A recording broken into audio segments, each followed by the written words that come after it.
Hey everyone, welcome back to Patty Cakes Bakes, YouTube's favorite cooking channel. I'm your host, Patty Cakes, and today we're going to be whipping up a fresh batch of rusty copper. And I know what it sounds like. It sounds like it's going to be a terrible recipe, not very tasty dish. And that's because you're right. Today we're going to switch things up. We're not cooking a casserole or anything like that. We're going to be making a ring, in fact. And so we're going to be taking this copper. I'm going to go for kind of like a shipwrecked look to it. We just want to make it look like it's a really old ancient piece. And then we're going to be using ammonia and salt in this vapor chamber, which is just a Tupperware dish. And then I'm going to be setting it in there, and that will allow the vapors to accumulate. And then after about 24 hours, we're going to pull this out and it's going to be completely patina. These are going to cause a chemical reaction, which essentially just speeds up the oxidation that naturally occurs in materials like copper. And we're going to come back, and I have no idea what it's going to turn out like. I've never even done a forced patina before. I've just kind of looked it up online.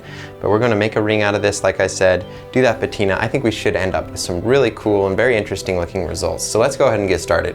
Okay, so step one, I need to cut off a piece of copper, and you can see I'm doing it a lot longer than I normally do. I normally just do a width big enough to make a ring out of it, and the reason I'm doing it so long is because that'll give us kind of a handle to hold on to later, and this will be when I'm using a hammer to give it kind of a messed up rough finish. Now I'll be cutting the piece on the lathe, and what I'm doing here is just cutting the outer diameter into the ring and then trimming up the edge so it's perfectly flat. And in a few moments you'll notice that I carve away a lot of the copper to the left side of the ring, and that's to give me space to get the head of the hammer in later, and that way I can put the hammered finish all over the entire surface of the ring, not just the top side. I want to get those edges just a little bit.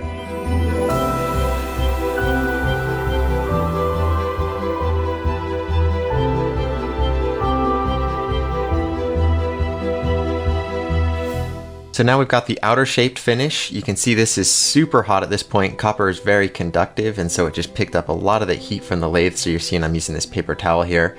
And one thing to also take note of, I put bevels on this. And the reason I did this is because the surface of the copper can kind of mushroom over, if that makes sense. So when I hit it with a hammer, I don't want those edges to mushroom over on the edges. So I put a little bevel there, and that completely avoids that issue. And my hammering technique is very straightforward, very basic. I just have a ball peen hammer. This is important because it can get a lot of cool details in there, and each hammer strike, it's a lot easier to get a dent on there. So if you're trying this yourself, definitely be sure to use a ball peen hammer.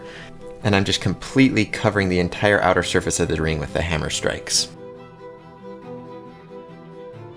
Now I'm switching back over to the lathe, and I'll be using the live center here to get a hole started, and then I'll switch over to some drill bits. If you didn't know, copper can be very tricky to machine. It work hardens, and so it becomes hard and gummy and sticky. It's just kind of a nightmare to work with. So you might notice I take a few extra steps than I regularly do some of the things like hollowing out the inside of the ring. And then now that I've got the hole started, I just use this lathe boring bar and I just widen it up until I get to that final inner ring diameter that I want.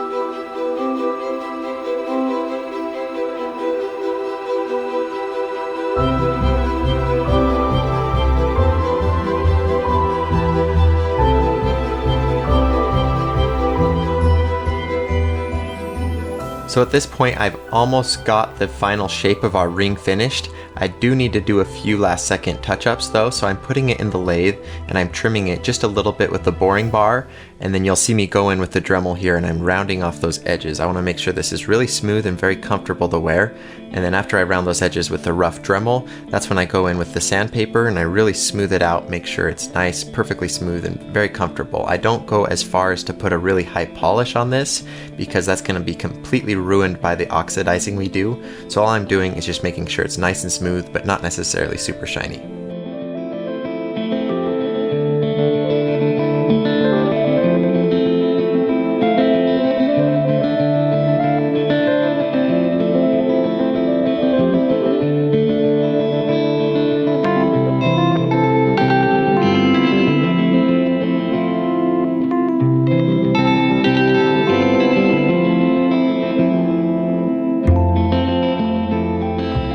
So we just got our ring finished. I think it turned out really well. I'm surprised with the results that we were able to get. But I just put that hammered finish on there that you can see. And then the inside, I just left that smooth.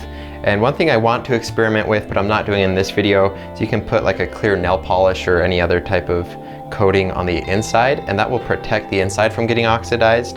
But then the outside, that'll still get the blue finish that we're going for. But I don't want to do that for this video. I want this ring to genuinely look like it's been sitting at the bottom of the ocean for 100 years and we just pulled it out, and that's what we're going to go for. And I'm probably going to protect it with a clear coat of some sort. That way it's not getting on your finger and it doesn't just flake off over time. And so we're going to go ahead and get started.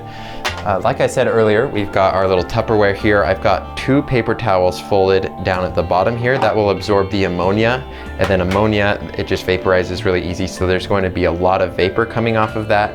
So we need to put the lid on, and there's just going to be a ton of ammonia in the air, and between that and having salt on the ring, it will cause the ring to oxidize and do it very quickly. And so I'm going to go ahead and do that. I just need to pour a good amount of ammonia in here. Soak the paper towel. If you've ever smelled ammonia, it is so strong, and it's just because it vaporizes so fast. Oh my gosh, that's crazy. So yeah, you see like boxers, they use it. I think, I don't know if that's just like the story or if I just watched Rocky or something and I think I know stuff, but it's so strong that it like wake you up if you're knocked out. Anyways, we've got our ammonia in there. That is definitely working. And then I've got this little folded up tinfoil piece here. The reason I'm using this is because it'll provide a surface for the ring to rest on that's very, I need to put a lid on this. That is so strong.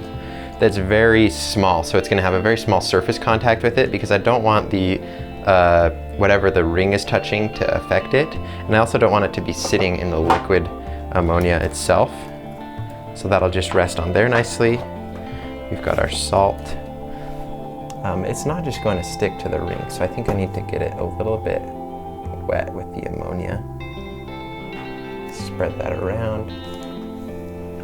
Oh my gosh, I'm tearing up over here, and not because it's such a beautiful sight. Also because it's a beautiful sight, all my hard work, finally seeing the fruits of my labor.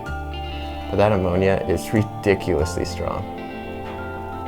Okay, so we have this coated in a ton of salt here. And I want to make sure it's staying on well. Yeah, it looks like it is. We don't have salt everywhere, and that's a good thing. I want to have a natural looking finish on it, all said and done.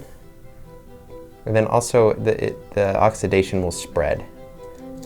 And so we're not just going to see a little circle of blue where every salt piece is. We should see a nice general oxidation.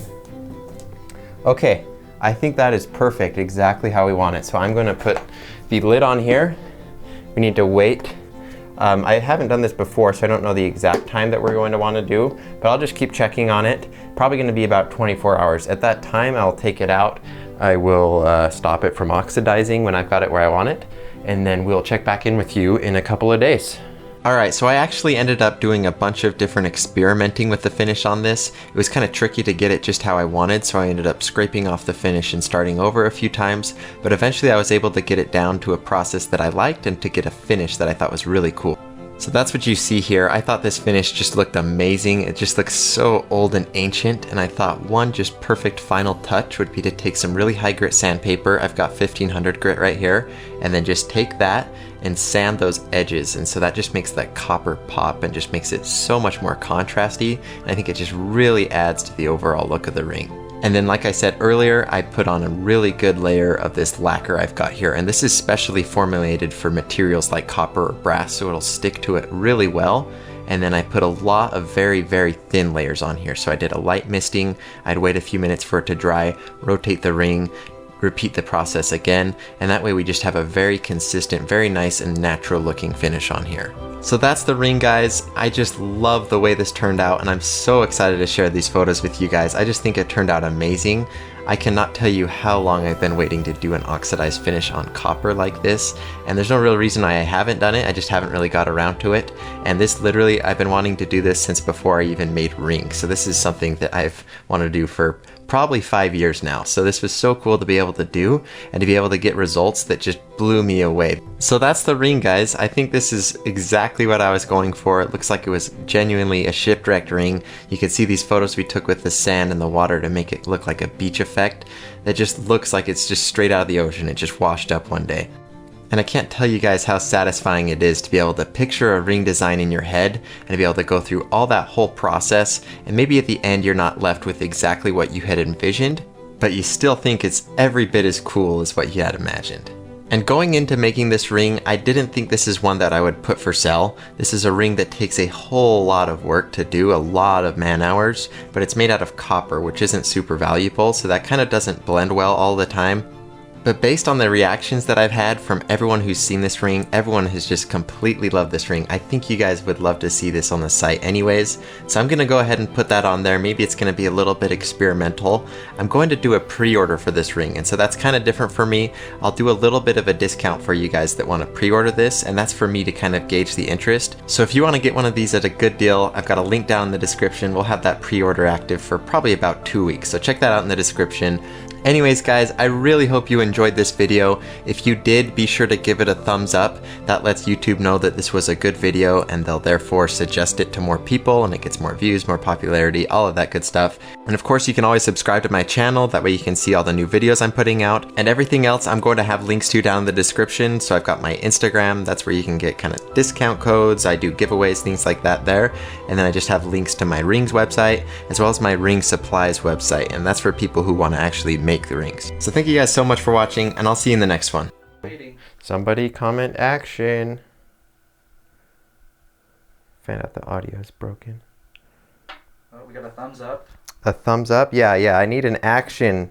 You need an action. I appreciate the thumbs up, but I need an action. Who's been on? There we go. Ben said action. Right. Action, okay. I have my money on Ben. I'm actually not ready. I'm trying to remember where we left off. Hey, no, this is going in the video.